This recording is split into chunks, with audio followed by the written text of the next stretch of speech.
Hello to everyone. Uh, this time I have to apologize with you because we had to present this as a recording because I will have a little surgery later. Well, in this occasion, we want to present our work about um, development of multilingual environments in native communities in Latin America.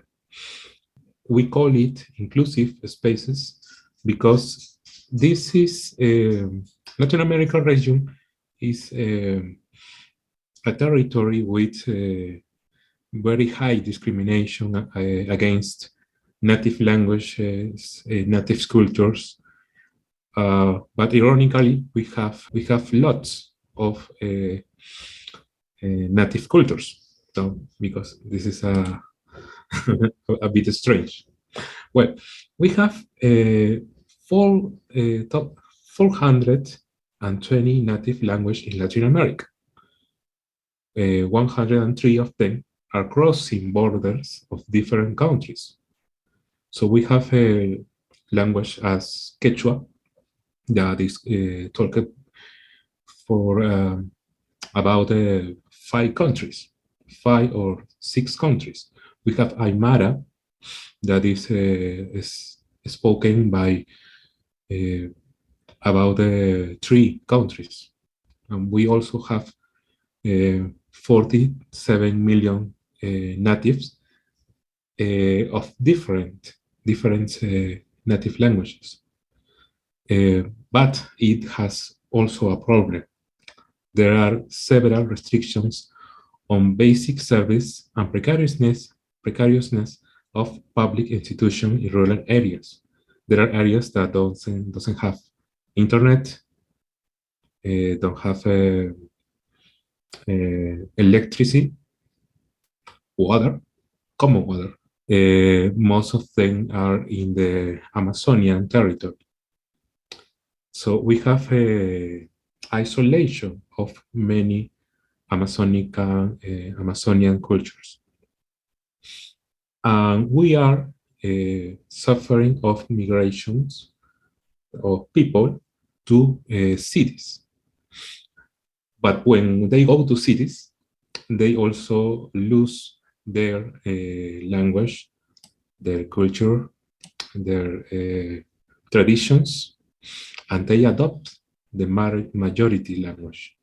Then we have a problem that most of native languages are losing their speakers. Most of them are changing their clothes, their traditions, their rights, their beliefs, and we are losing all of this heritage. So we need systemic solutions that include intercultural bilingual education, IB, among other strategies. I'm going to talk about intercultural bilingual education, IB. IB is a program mainly given as a grant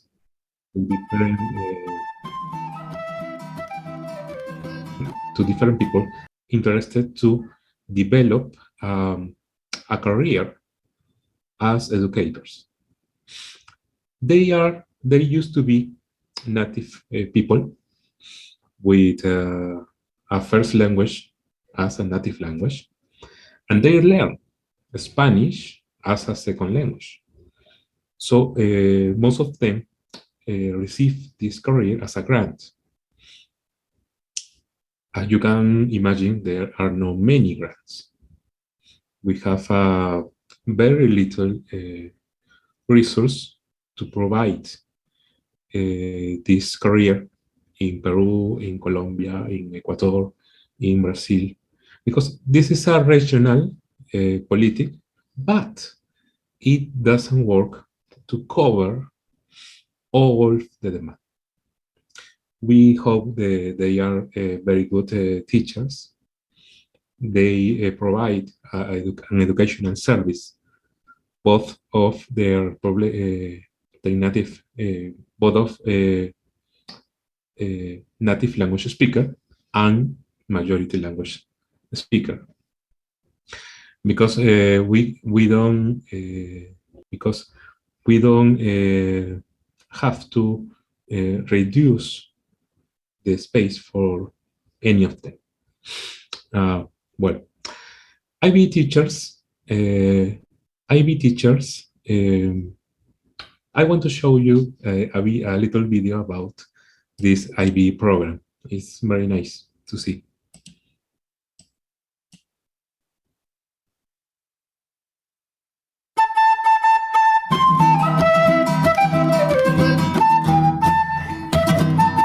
Nakawe, Nupaita Marishuri, Samaneo Pascual, Nunampi, San Miguel.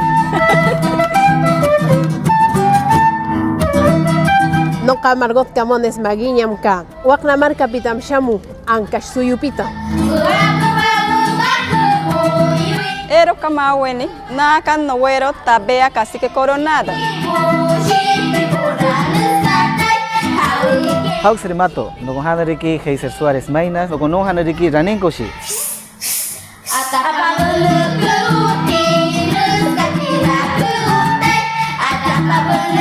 Estoy acá porque quiero que me entiendas.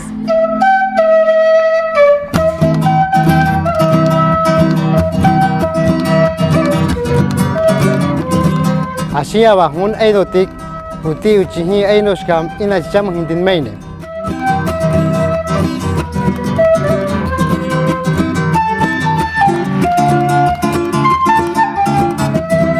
Papa botita bo itabakra no ramatoyui kase no huyui ki hunu yamano kaun. Haskasho no utsaburi bihatona matikopi y haskatash no ashuburi no koyote makopi. Pikimi Santa Hetina. En ramatonikama kase. Perú yaktantik, Atzkarrimeyo. Every time I look for the number of native language, it is lower.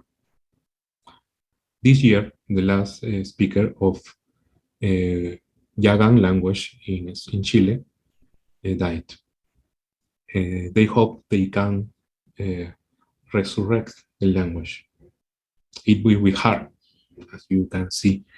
The same problem we have in Peru, we have in Ecuador, we have in Mexico.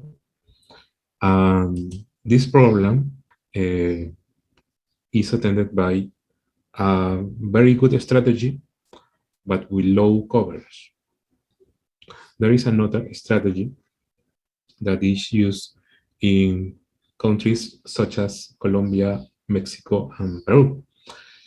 It wants to cover public service in native language. But our countries have 67 native language, 47 native language, 157 native language. Is a high number in every case. And we have another problem. There is a geographic isolation. Some people are very far from the cities. There are discrimination, there are migration of speakers that have surpassed the supply of this service. As I said, some people doesn't have computers, Wi-Fi, even TV or radio. In some communities, there are people that only communicates with the rest of the world by traders. People that buy and sell the product of the community, nothing else. So what we propose? We propose the development of cultural products. There are existing strategies that need improvements, both in terms of resource and in the socio-cultural sphere. Cultural products is a strategy used by the majority languages because when people have resources, they have paintings, novels, poetry, and movies. Cultural products not only works as aesthetic product, as artistic product, but they build identity. This kind of proposal has a binding correlation with the aesthetic experience and the interest in greater knowledge of the heritage. There are products such as this movie, Guña y Pacha. It's a movie filmed completely in Aymara language. And it's very interesting that the main topic of this movie is the abandonment of the elderly in the Peruvian highland. All people that lose their children, the young people, because they go to the city. And the old people remains in the isolated place. Getting older, they are losing their strength, and they look the future with sadness because they don't enjoy the family. The family is a memory, just a memory. It was completely developed in Aymara. On the other side, we have Retablo. It is a movie which was made entirely in Quechua. It reflects the craftsmanship of Ayacucho, the famous retablos, but also it shows a very hard topic, the social problems faced by its inhabitants. The maestro is a very important person in the community. But this maestro has many problems because he's hiding his homosexuality. And when people knows about that, he loses his place in the community. He's a pariah. He loses his prestige, his identity. He had to migrate to another place or suffer the reject of the people. I want to show you the trailer of Retablo because it's very nice, and it shows how is seen these concepts I talked about. Let's see.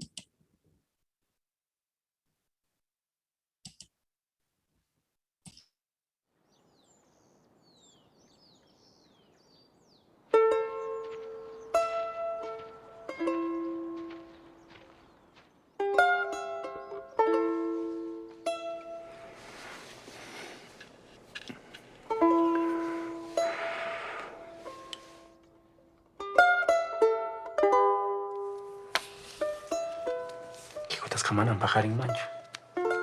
Ako kalian kana ki pai ko na ta uire nei ki pa.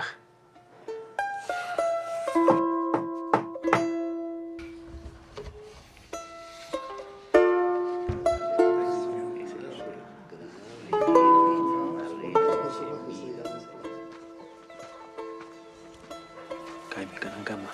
Ali nyagas kai ki manta. Ali tan lo askan ki ko. Pakarin to talera lustizo. Ya panta al jagun ki. Mercoledì Cristo.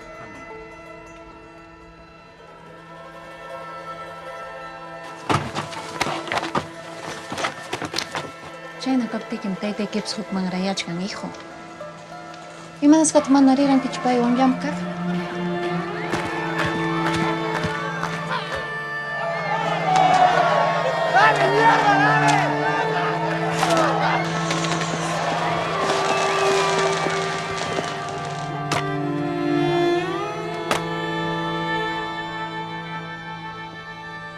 Nima imanaskan kay terura mankinyo kaka imatam ngamta kadora kay kimatam ngamta kadora kay.